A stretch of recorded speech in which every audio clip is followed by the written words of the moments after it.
اب ایک اسلامی معاشرے میں اس کے بعد مسئلہ آتا ہے، اس معاشرے کی جو توسیع ہوتی ہے، ایک خاندان، والدین، اولاد، اب اس سے آگے یہ خاندان بڑھتا ہے تو قرابت دار، رشتہ دار، برادری کے لوگ، اور یہ ادائے حقوق کا معاملہ جو ہے اب آگے بڑھے گا۔ چنانچہ یہاں فرمایا وَآتِ ذَا الْقُرْبَى حَقَّهُ، اور قرابت دار کو اس کا حق ادا کرو۔ یہاں پہ خاص طور پر نوٹ کیجئے کہ لفظ حق آیا ہے، تم اسے خیرات نہ سمجھو، تم یہ نہ سمجھو کہ یہ تم در حقیقت کوئی بڑے حاتم طائی کی قبر کو لات مار رہے ہو کہ تم نے اپنے رشتہ دار کے ساتھ کوئی حسن سلوک کیا، اس کی مدد کی، اس کے ساتھ تعاون کیا، نہیں، یہ اس کا حق ہے جو تمہیں دینا ہے۔ تم ادائے حقوق کی فکر کرو۔ وَآتِ ذَا الْقُرْبَى حَقَّهُ، قرآن مجید میں 2 جگہ آیا ہے کہ ان فی اموالہم حق معلوم للسائل والمحروم وفی اموالہم حق للسائل والمحروم۔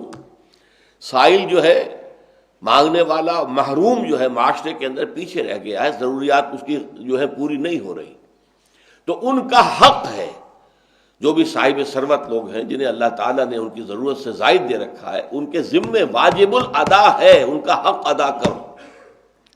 اور یہ جو معاملہ ہے، جیسے کہ والدین کا معاملہ میں نے آپ کو نوٹ کرایا سورہ بقرہ میں، سورہ نساء میں، کہ توحید کے ذکر کے فوراً بعد والدین کا ذکر ہے، اسی طریقے سے والدین کے بعد پھر قرابت دار، یتیم اور مسکین۔ یہ سورہ بقرہ وَإِذْ أَخَذْنَا مِيثَاقَ بَنِي إِسْرَائِيلَ لَا تَعْبُدُونَ إِلَّا اللَّهَ وَبِالْوَالِدَيْنِ إِحْسَانًا وَذِي الْقُرْبَى وَالْيَتَامَى وَالْمَسَاكِينِ۔ وہاں پر بھی ہم دیکھتے ہیں کہ بنی اسرائیل سے جو ہم نے عہد لیا تھا، اللہ تعالیٰ فرما رہے ہیں وہ کیا تھا؟ نمبر 1 وہی توحید اور شرک کا معاملہ، لا تعبدون الا اللہ، ہرگز نہیں پوجو گے اللہ کے سوا کسی کو۔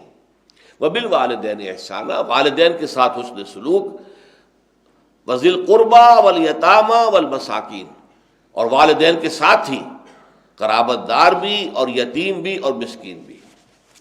اسی طریقے سے سورہ نساء کے اندر آیا ہے وَاعْبُدُوا اللَّهَ وَلَا تُشْرِكُوا بِهِ شَيْئًا، آیت نمبر 36 ہے یہ، اللہ کی بندگی کرو اور اس کے ساتھ کسی شے کو شریک نہ ٹھہراؤ۔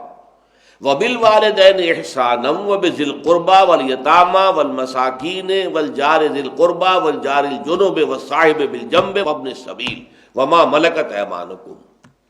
یہاں اس حکم کی توسیع جو ہے بہت کر دی گئی ہے، اور یہ کہ قرابت دار کو بھی اس کا حق ادا کرو، اور یتیموں کو اور مساکین کو، وہ لوگ جو کم ہمتی کے مرض کا شکار ہو جائیں، کم ہمت، وہ اپنے پاؤں پر کھڑے نہیں ہو پا رہے۔ والجار ذی القربہ، پھر وہ پڑوسی کہ جو قرابت دار بھی ہے، رشتہ دار بھی ہے، پڑوسی بھی ہے، دوہرا معاملہ ہو گیا۔ والجار الجنوب، اور وہ پڑوسی بھی کہ جو اجنبی ہے، رشتہ دار نہیں ہے، آپ کے قنبے قبیلے سے تعلق نہیں رکھتا، وہ اجنبی ہے لیکن پھر بھی پڑوسی ہونے کی بنا پر اس کا حق ہے۔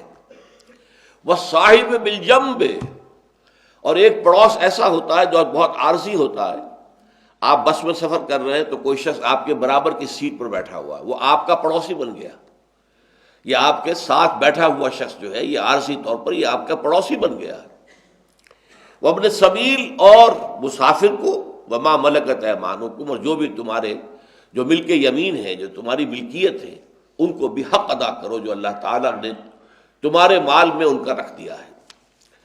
اسی طرح یہ سورہ انعام کے اندر بھی ہے قُلْ تَعَالَوْا أَتْلُ مَا حَرَّمَ رَبُّكُمْ عَلَيْكُمْ أَلَّا تُشْرِكُوا بِهِ شَيْئًا وَبِالْوَالِدَيْنِ إِحْسَانًا۔